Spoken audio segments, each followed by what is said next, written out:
it's a testament to the progress that English football's made in the last 10 years that I'm now asking, how can England win the World Cup next year in Qatar rather than can they win the World Cup? Because, make no bones about it, we're one of the favourites, and justifiably so. Greg Dyke, back in 2013, when he was the FA chairman, outlined a blueprint, a plan for the future, for the development of the game in England, that ultimately was going to be measured by whether or not we achieved the objective of winning the World Cup in Qatar in 2022. And at the time I thought, well, that's ambitious because England were a long way down the pecking order in terms of the international rankings, and we're playing like a team that was not going to go past maybe the quarterfinals of a major tournament.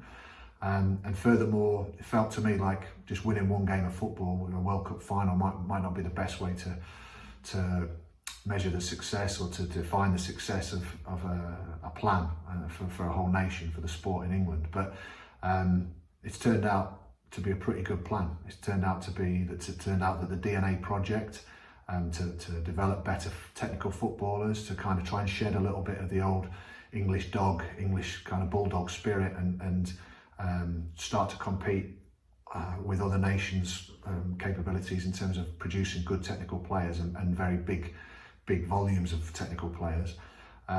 It's worked really, really well. The development of the Premier League has continued apace, and that's, I think, benefited all of the players that we have and the general strength of English football.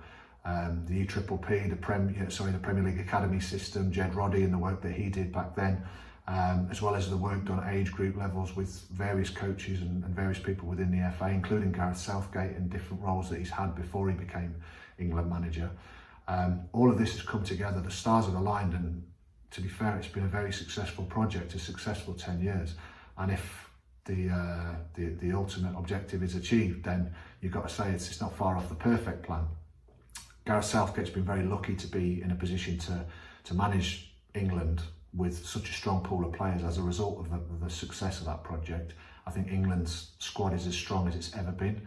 I think it's probably stronger than it was when the likes of Lampard, Gerrard, Ferdinand, Terry, Beckham, etc. were playing in the golden generation, who notably underachieved, because that squad there had, once you got past to the first sort of 10, 12 players, there weren't really players who were pushing for the starting places in the starting lineup because there wasn't the strength in depth. But this team, you could argue that there are 2 or possibly even 3 players for each position, and that's just testament to the strength in depth of English football at the moment. You see it in the way that the club teams achieve on a European stage. And now you compare the likes of the Bayern Munichs and the Barcelonas and Real Madrids, etc. And there's been a real shift in power. And England is at the forefront of world football now. There's no two ways about it. Gareth Southgate's a lucky guy to be managing such a talented and strong pool of players. But that's not to say that he hasn't done a good job himself. He's an outstanding leader, great values, great communicator, big on culture, big on developing and maintaining a really good, positive culture. Great role model in terms of behaviours. Been super sort of polished when it comes to communicating with the media. And sometimes people get at him for that, and sometimes people think that he's not really the traditional mould of manager that people like to see, that kind of gritty, I don't know, old Brian Clough or even Bobby Robson or whatever, with that character and that leadership that the old school managers had. But he's a manager for the modern day. He's a bit like a CEO of a PLC, of England Football PLC. But remember, he was a centre half who did it the ugly way plenty of times. Anyone who ever played with him talks of a guy who wasn't shy to have the tough conversations and the fallouts in the dressing rooms, held people to account, did the ugly stuff, brave, tough, all of that stuff. So he's no soft touch. And you have to say, you can't argue with his results. He's got to the semi-final of the World Cup and within a whisker of winning the Euros in our first major tournament since 1966.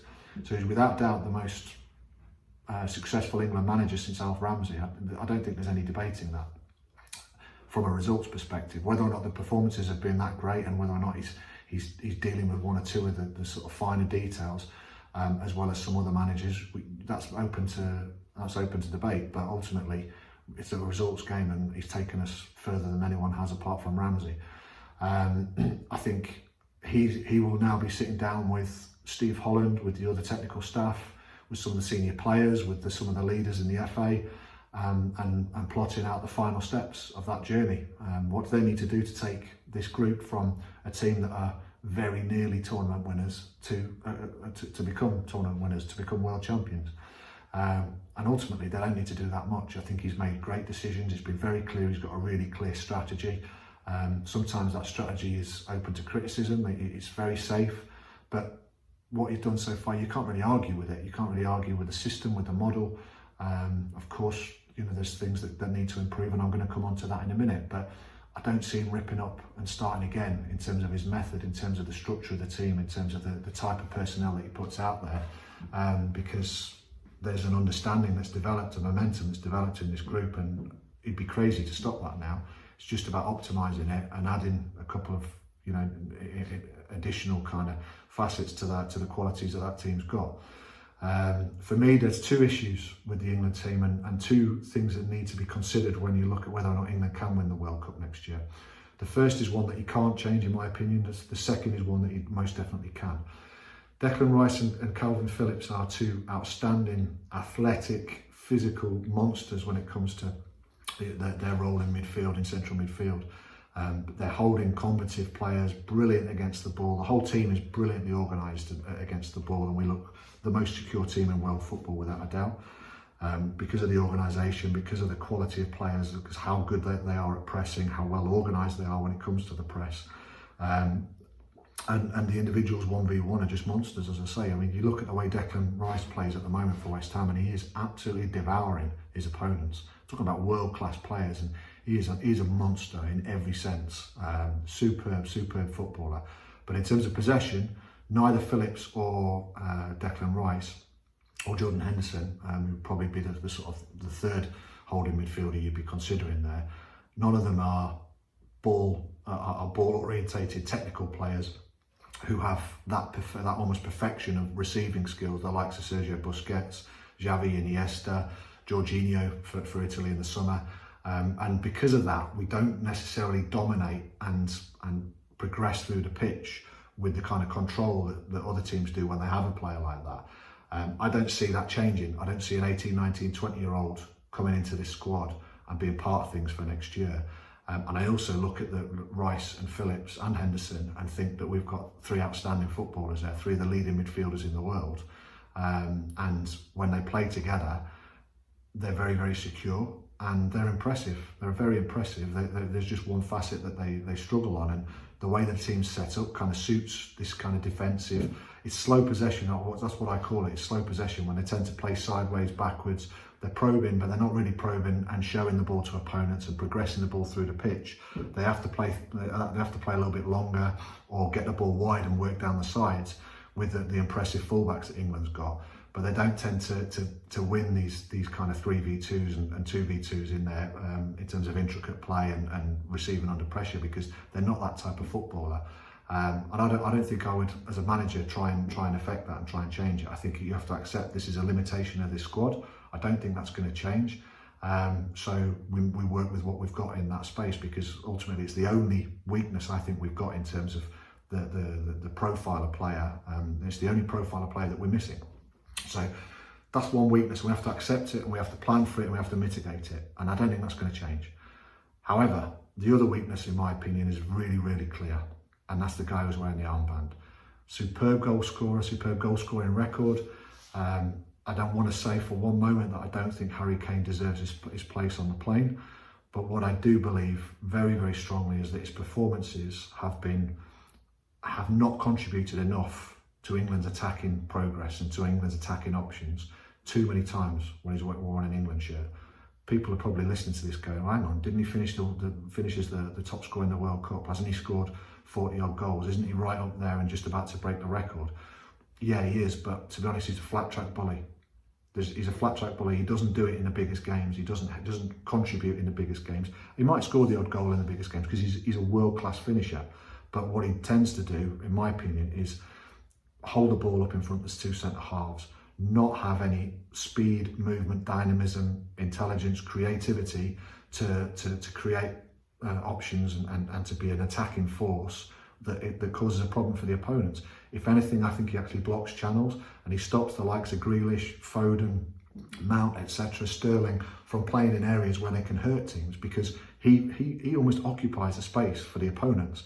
The other thing I would say is that some of the weakest teams that England have played in major tournaments, like Iceland, like Scotland, like the Czech Republic, have found it very easy to play against Harry Kane, because he doesn't have the mobility and he doesn't have the desire to work off the shoulder and work in behind. So it sounds very simple, and I'm putting it in quite simple terms, but I believe so strongly in this that he blocks a part of the pitch. So, and I think this is the whole system, and the way the whole system works just does not play to the strengths of Harry Kane. And I think the rest of the system works superbly, and the rest of the personnel works superbly. And for me, certainly in a large number of the games, you have to think about starting without Harry Kane. That gives you a potential problem, if you perceive it to be a problem, with the armband. But there are other people in that dressing room who would be more than capable of putting on the armband. I'm talking about the likes of Rice, Phillips, Maguire, Stones. There's 4 or 5 potential leaders in this group, and there is a group of senior players that have come through and have been part of this team for a while now. So we shouldn't have any doubts about giving the armband to someone else.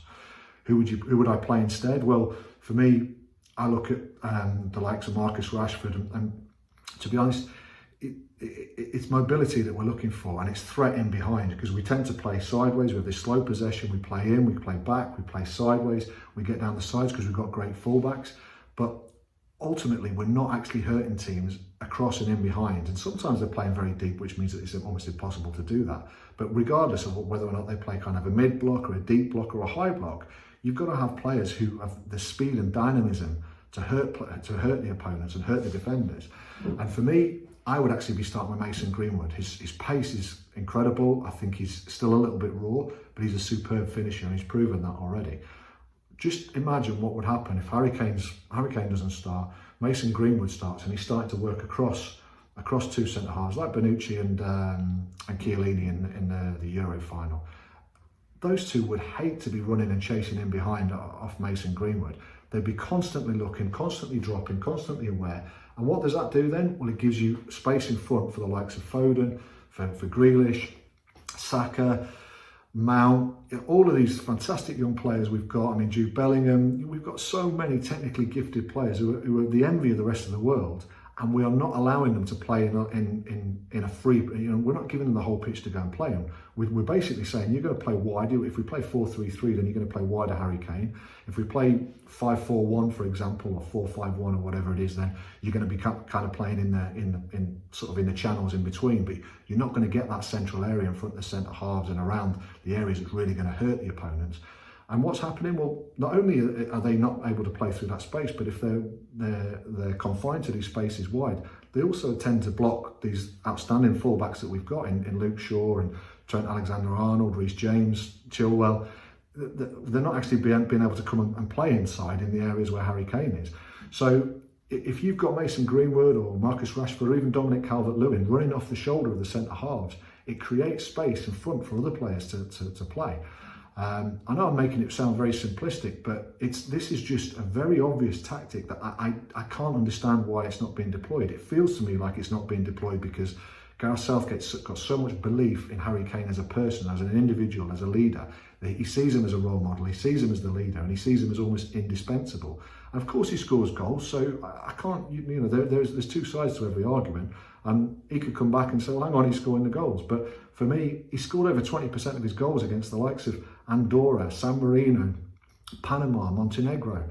But when he comes up against the very best teams, the Italys, the Denmarks in the last final, in the big games in the Euros in the summer, and we're going to get to that position again, and we're going to play against these teams who are superbly well organised and who effectively have a cigar out if Harry Kane plays in front of them, because the centre halves aren't going to get hurt in behind because everything's going to be in front of them. The opposing defences tend to get organised behind Harry Kane, and it's frustrating to watch. So that for me is the biggest issue. But I don't want to just say this is about Harry Kane and him being a problem. I think there's a way to turn it around and make it a real positive. Harry Kane can play can have a really, really positive impact on this team and contribute towards England winning the World Cup in different ways. And I think the whole mindset and this it feels like he's carrying the weight of the nation on his shoulder, and he clearly, runs like he is anyway. So let's turn it around a little bit. What happens if Harry Kane comes off the bench 15 minutes to go when we're 1-0 down in a World Cup final, and the opponent's defence, they're tired, they've got that mental fatigue that you get when you go deep in a tournament, physical fatigue. What happens when the ball drops to Harry Kane? He's one of the top 2 or 3 finishers in world football. There's only really Lewandowski, Haaland, for me, who are anywhere near Harry Kane's ability as a finisher in and around the penalty area. So imagine him coming off there and the lift that could give everyone and the positive impact he could have. On the other hand, what happens if we're 2-0 up with 15, 20 minutes to go? That's the time to put him on. Drive the ball into his feet, see if we can dominate and hold possession a little bit higher up the pitch. And when the ball goes into him, he's superb back to goal. He's an old-fashioned number 9 who likes to back in, likes to feel for the centre-half. And he does slow possession down in terms of when we're trying to play through the pitch. But in that situation, he'd be absolutely perfect. He'd win free kicks because he's superb at winning free kicks, physically very strong. He can link the ball and that's fine. Just drop the ball off he goes again and then receive. Win aerial battles or certainly be a nuisance when it comes to his physicality. So there's an awful lot that from an alternative view, he can add to this England team if you perhaps take him out of the limelight. And I feel so strongly about this that I just want to see Gareth Southgate and Steve Holland back someone else and give someone else the chance to play a few games in that position, start to gain some understanding. Could even be Phil Foden. The rotation that you could get from 4 or 5 of our fantastic young attacking players there who would scare the life out of any opponent, any opposing defence in world football.